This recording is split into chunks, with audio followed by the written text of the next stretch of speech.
The left is doubling down on their opposition to common sense. When you make a mistake, you have two choices. We have talked about this half a dozen times. You have two choices. Either you say, oops, made a mistake, so sorry, now I'm going to change, I was wrong, or you double down on your mistake and you start to rationalize it. Well, I did it because of this and I did it because of that. And that's the way, the road to perdition. The devil loves that. The devil loves that. It's the difference between going to God and saying, I sinned, I'm sorry, I'm a dope, let me off the hook, and saying, nah, it was great, it was fine, it was, you know what? All of morality can be rewritten so that I can feel that I was doing the right thing and I don't have to feel ashamed. This Russian investigation thing, I know, it's so complicated, and I don't want to go into it and out of it and all this stuff and the Steele dossier and who is Carter Page, who were they talking about? It's so complicated. Let's just boil it down to the most basic thing, okay? Just common sense. And unless you have the most extraordinary circumstances imaginable, an administration should not be using the intelligence services to spy on an opposing campaign. I mean, that is basic, right? People, the left is saying, oh, well, the Hillary Clinton thing was worse because it was all out in the open. That was a criminal investigation based on evidence of a crime. There was plenty of evidence of a crime, and so they started a criminal investigation. With the Trump campaign, this was a counterintelligence investigation, which you're not allowed to talk about by law. So it had to be secret by law, and all the same, they were leaking information about it. They started the counterintelligence investigation hoping to find criminal activity. Totally different thing. You do not do that to an opposing campaign unless you have evidence that they are sneaking around behind the scenes, undercover, going around meeting Russians and trying to arrange to skew the election. Nothing was extraordinary about the Russians, trying to skew the election. They always do it. We do it to them. They're tapping into email. They're stealing emails.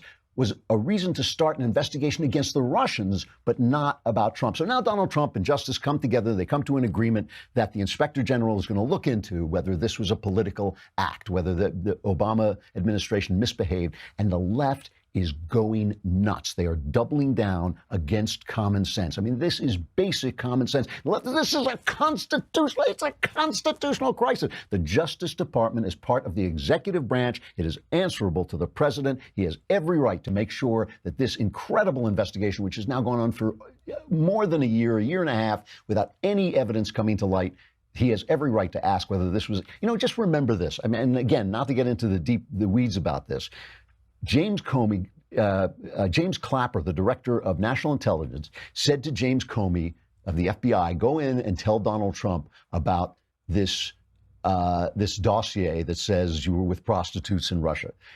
Comey goes in and does that within an hour.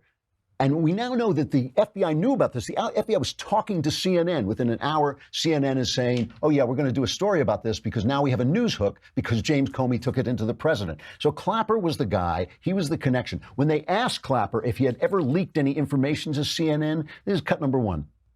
General Clapper, have you ever leaked information, classified or unclassified, to a member of the press? Not wittingly or knowingly, as I said in my statement. Classified or unclassified?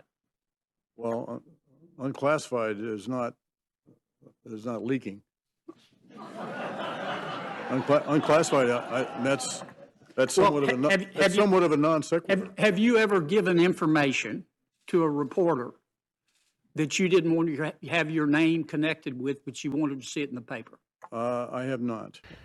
There's a newly declassified House intelligence report says this, quote, Clapper subsequently acknowledged discussing the dossier with CNN journalist Jake Tapper and admitted that he might have spoken with other journalists about the same topic. Clapper's discussion with Tapper took place in early January 2017, around the time intelligence community leaders briefed President Obama and President-elect Trump on the Christopher Steele information. So in other words, it was a setup. It was a setup. This is, again, common sense. If this guy is lying, and remember, he lied about the NSA as well. He went on and they asked him about the NSA. We even have that cut. Just play the second cut of him lying in 2013, cut number 8. So what I wanted to see is if you could give me a yes or no answer to the question, does the NSA collect any type of data at all on millions or hundreds of millions of Americans? No, sir. It does not. not wittingly.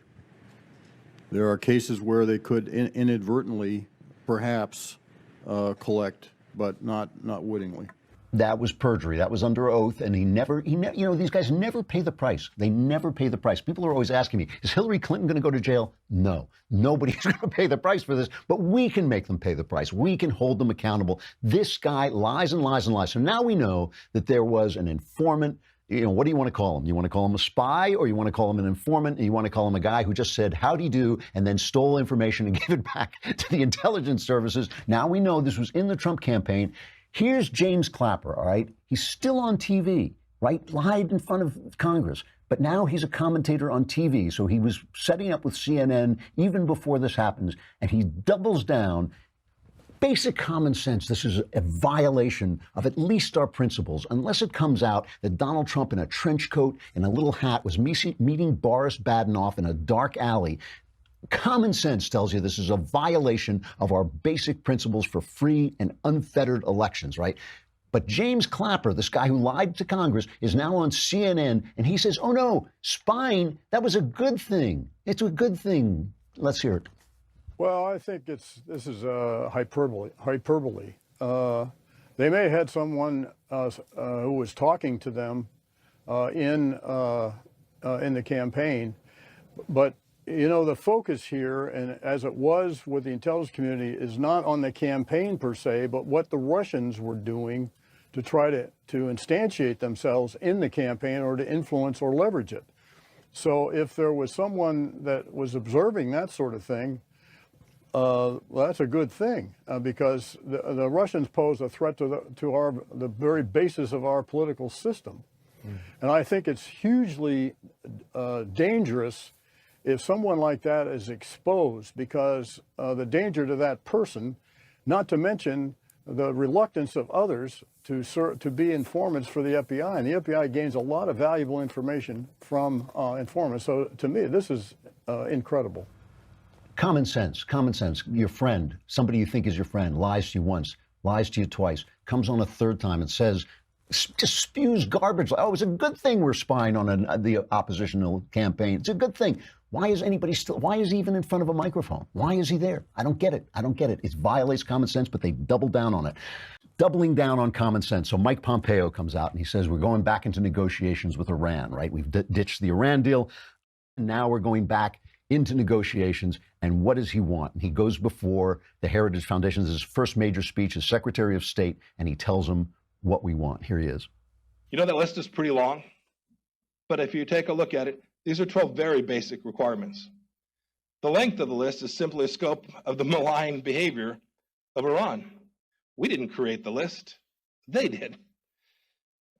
From my conversation with European friends, I know that they broadly share these same views of what the Iranian regime must do to gain acceptance in the international community. We acknowledge Iran's right to defend its people, but not its actions, which jeopardize world citizens. Also, in contrast to the previous administration, we want to include Congress as a partner in this process. We want our efforts to have broad support with the American people and endure beyond the Trump administration. A treaty would be our preferred way to go. We understand that our reimposition of sanctions and the coming pressure campaign on the Iranian regime will pose financial and economic difficulties for a number of our friends. Indeed, it imposes economic challenges to America as well. These are markets our businesses would love to sell into as well.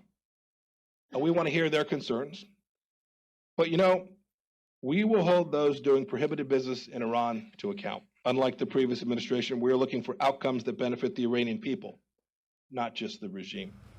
Let me unpack this for a minute. I mean, a lot of the commentators yesterday were out there saying, oh, ask for the moon, why don't you? You know, you want them to give up their nuclear weapons and stop funding terrorists? This is Iran you're talking about. It's a negotiation, right? Of course he asked for the moon. What he said is absolutely right. It's Iran that sets the standards by violating all the norms of civilized behavior. But he's also talking to the Europeans, because the Europeans are really ticked off about this. They feel that Trump is a wild man, that they can't trust him, and he pulled out of, they trusted him, Obama, when he said, we're opening your markets to Iran again. They're big export markets for them.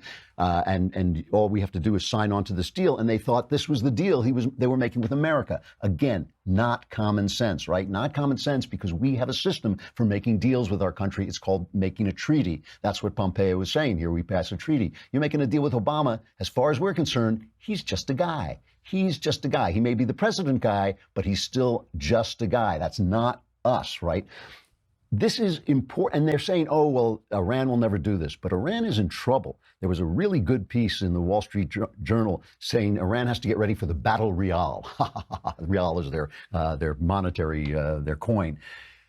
This is from Mark Dubowitz and Richard Goldberg of the Foundation for the Defense of Democracy. Just one quick paragraph. It says, Iran's economy is in crisis. Inflation is skyrocketing. Banks are in turmoil. And Iranians protest daily against the regime's ineptitude, corruption, and foreign adventurism. The currency is collapsing. In 1979, just before the Islamic Revolution, Iran's official exchange rate was 70 rial to the dollar. Today's official rate is 42,000 to 1. It's only available to those with regime connections. Most Iranians have to accept less favorable terms on the black market. So, in other words, this is turning up the pressure when the pressure will do something. It will create a problem for Iran. Common sense again. And he says to them, you know, we get it that these are markets you want to be in. They're markets we want to be in as well. We want to be in these markets and make money too. But this has to be done. Iran cannot be allowed to dominate the region because we use the region, the Gulf,